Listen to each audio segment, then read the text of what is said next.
Salut, c'est Romaric. Je te fais cette vidéo depuis Sofia en Bulgarie parce que ça va être l'occasion pour moi de te faire un petit débriefing sur les 3 semaines que j'ai passées en Roumanie. Comme tu le constates, comme tu l'as constaté avec le titre, j'ai trouvé que la Roumanie c'était quand même un peu comme la France, et comme l'Italie, mais avec des différences qui sont pas forcément en faveur de ce pays. Alors, ce que je vais dire, ça concerne principalement les grandes villes, hein. Je suis pas allé à la campagne vraiment, j'ai pas vécu à la campagne, je les ai traversées, mais j'ai pas vécu, je suis pas allé à la rencontre des gens qui habitent dans les campagnes, où je pense que les différences sont à cet endroit, enfin dans ces zones, bien plus marquées. De ce qu'on m'a dit, voilà, on m'a dit qu'à certains endroits tu pouvais croiser des gens qui vivaient un peu comme au Moyen-Âge, et puis tu les vois quand tu passes en bus, en petite route, ils sont leur carriole tirée par des chevaux, ils habitent dans des maisons qui ont qui sont en matériaux pas modernes, quoi, de la terre, du bois, etc. Tu peux aussi voir des gens effectivement habillés de manière un peu traditionnelle. Et encore, je te dis, je suis pas sorti des axes, donc je pense qu'il y a peut-être des villages un peu style Amish, enfin j'en sais absolument rien, bref. Alors pourquoi je dis que c'est la Roumanie, c'est la France et l'Italie? Et déjà il y a un truc qui dépayse pas trop, c'est qu'ils ont une langue latine, et après être passé dans plusieurs pays des Balkans, ex-Yougoslavie, ça fait bizarre en fait de revenir avec une langue qui ressemble à la tienne, que tu peux comprendre, que tu peux parler. Comme l'italien c'est du français où tu mets des O, des A, des I et des E à la fin, à la fin des mots. Là, le roumain, c'est tu mets des oul à la fin, comme boulevard d'Oul, ou lycée Oul, ou bon bref, t'as compris le principe, quoi. Mais bon, ça, on va dire que la langue, c'est un détail. Qu'est-ce qui me fait surtout penser que la Roumanie, c'est la France? En fait, je trouve que dans les villes, il y a une sorte d'acculturation. Je pense qu'ils se sont modernisés assez vite. Enfin, ils ont apparemment une croissance très rapide, économique, mais une croissance démographique assez faible. Dans les villes, tu sens qu'il y avait quelque chose qui s'est passé, quelque chose de grandiose à une certaine époque, surtout à Bucarest.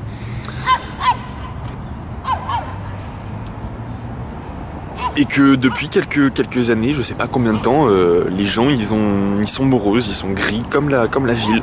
Il y a tellement de bâtiments, d'immeubles abandonnés que bon, t'arrêtes le chien là? On s'entend plus penser. Mal élevé, regarde-le là, il fait des joujoux, n'importe quoi. Bref, il y a énormément de bâtiments abandonnés, même dans le cœur des villes, de la ville.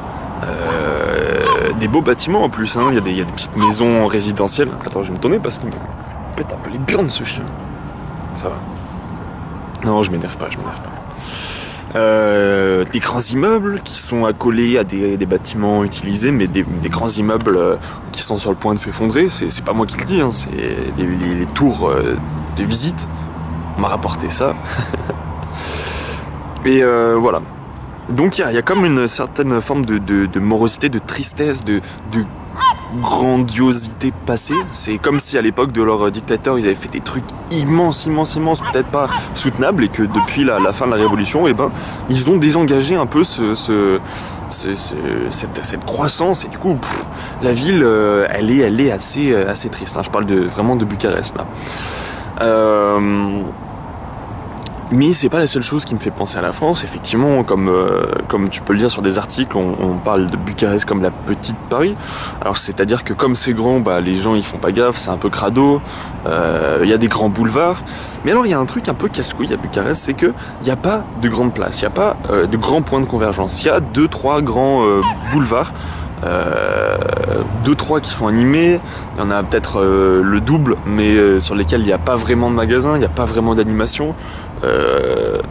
Enfin, cette ville, elle fait très artificielle. On sent qu'elle n'a pas été pensée. Enfin, si tu veux, il y a un centre historique, mais il n'est pas conçu pour que les gens chillent dessus, tu vois. Donc, il n'y a pas d'endroit où tu vas te poser, être entouré de plein de personnes, aller dans l'anonymat, tu vois. Genre juste, tu peux te poser, observer les gens. Non, ça, c'est vrai que ça n'existe pas, mais ces places, elles sont toutes petites. Et le cœur historique, c'est un truc assez réduit par rapport à la dimension de la ville, dans lequel c'est couvert de restaurants avec des gens qui vont essayer de t'alpaguer, qui vont te parler même si tu les écoutes pas. C'est assez bizarre. Voilà. Donc bon, Bucarest, c'est un peu la France, mais pas excessivement. Tu sens quand même qu'il y a cette histoire un peu communiste derrière, de grands trucs en béton qui ont été construits à la va-vite pour loger des milliers d'habitants, sans spécialement penser à la soutenabilité de la ville. Et ce qui fait que maintenant, bah, tu te retrouves avec une population à l'intérieur. Bah, t'as les gens qui ont des boulots modernes, qui vivent au cœur de la ville, et puis t'as les autres, t'as les étudiants, t'as les gens qui ont des petits boulots un peu pas merdiques, mais pas hyper folichons, on va dire, qui eux n'apprécient pas spécialement la ville. Enfin, en tout cas, ont pas l'air hyper heureux. J'ai pu discuter avec quelques personnes du cru, on va dire, et que ce soit le fait qu'ils ont un pouvoir d'achat assez faible, c'est vrai, je l'admets. Pour la plupart, parce que si tu veux, t'as des salaires, des loyers dans les villes qui sont à peu près les mêmes qu'en France, mais t'as des salaires qui sont 2-3 fois moins élevés. Donc ça explique aussi pourquoi le milieu de la ville est déserté. Mais bon, voilà, ça fait un peu le même effet, moins marqué, je pense, qu'en Bosnie, en Serbie. Enfin, moi, je l'ai ressenti comme ça quand tu parles avec des gens, mais t'as toujours cette réaction quand tu demandes ah, mais tu viens de Roumanie, tu viens de Bucarest? Yes, ça te lie. Pourquoi c'est triste? Bah, je sais pas, genre, j'arrive pas à expliquer, mais il y a vraiment comme un côté mélancolique dans cette ville où ouais, on n'aime pas trop être, et du coup ça se ressent un peu de partout, quoi. Bon, alors pour le reste, je suis allé à Timișoara et à Cluj-Napoca, qui sont deux villes de taille moyenne, 400, 500, 600 000 habitants, je sais pas trop, à peu près dans ces eaux-là, qui sont, elles, pour le coup, vraiment des villes, quand tu restes dans le cœur, on va dire, des villes de l'ouest européen, quoi. Donc à Timișoara, t'as une très forte influence apparemment hongroise, autrichienne, donc des bâtiments classique, en fait, tu vois, t'es pas du tout dépaysé dans ces villes, tu peux te faire comprendre, tu dis ciao en italien pour dire salut et salut, au revoir, tu dis merci pour dire merci, puis le reste, tu vois, c'est de l'italien, c'est des trucs comme ça. Alors bon, les gens sont assez agréables, assez ouverts, ça y a pas de doute, quoique là, tu vois, j'arrive à Sofia et j'ai l'impression que les gens sont quand même vachement plus détendus, vachement plus décontractés, que la ville fait vachement moins négligée, oubliée que à Bucarest.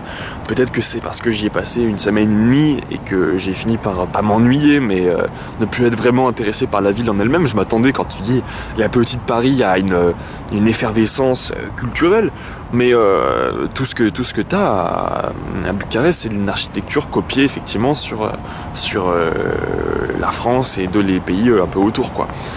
Donc voilà, un peu mitigé par rapport à Bucarest, la Roumanie. Il aurait fallu que j'aille peut-être vraiment bien sûr dans les campagnes, dans les montagnes, où là on m'a dit que c'était super beau. Apparemment il y a plein de châteaux, mais bon, qu'est-ce que c'est un château? C'est des pierres. Des pierres, tu peux regarder sur Google Photos à quoi ça ressemble. T'as pas le feeling. Le feeling tu l'as là où il y a des habitants, pas dans les trucs touristiques.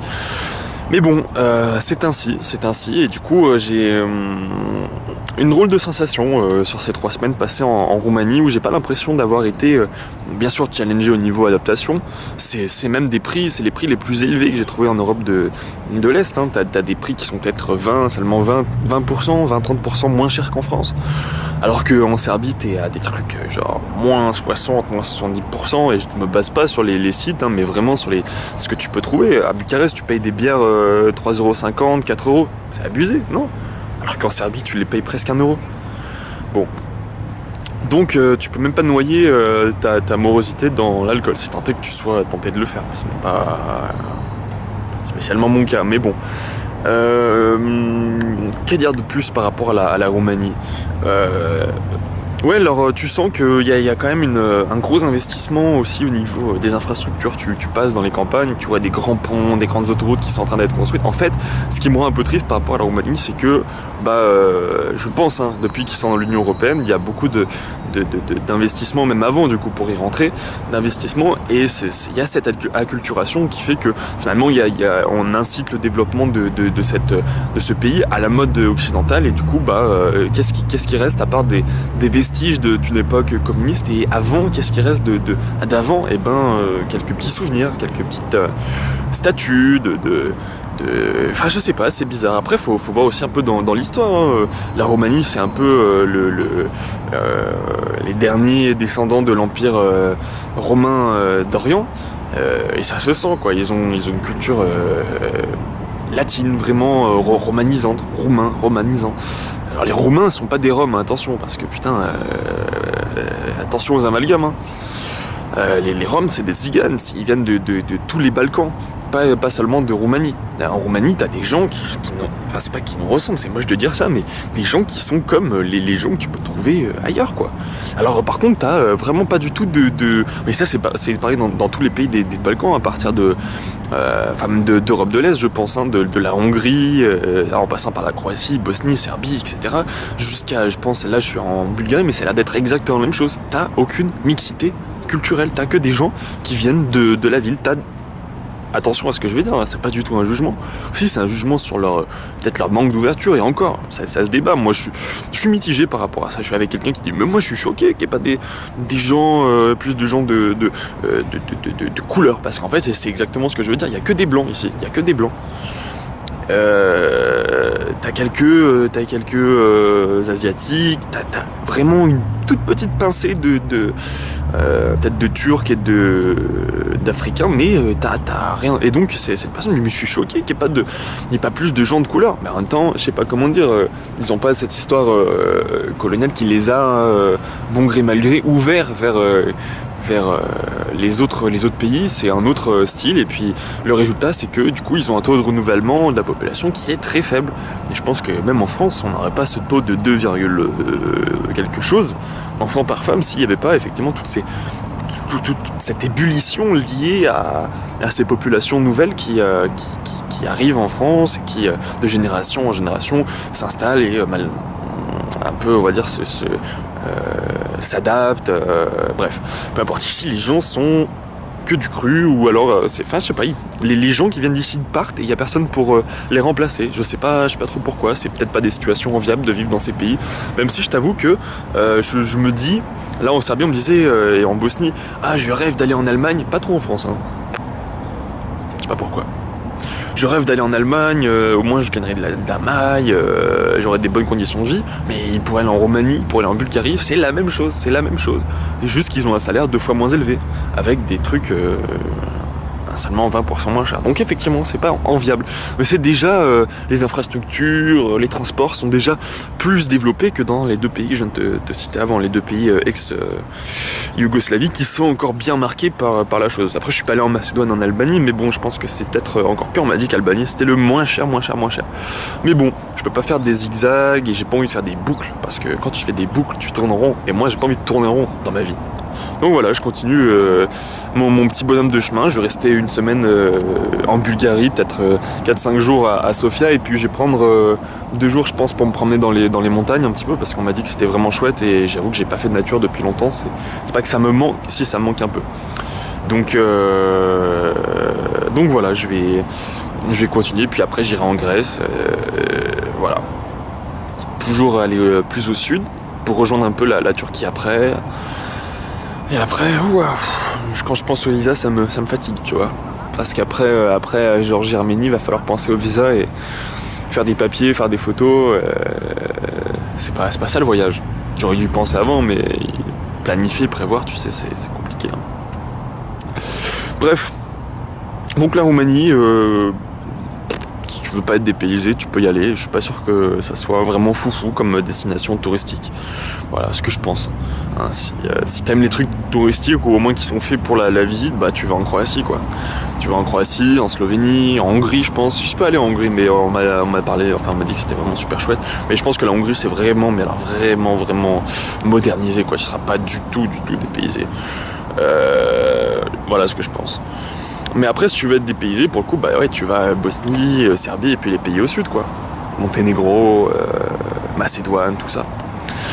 Mais pas la Roumanie, quoi. La Roumanie, bon, c'est... Voilà.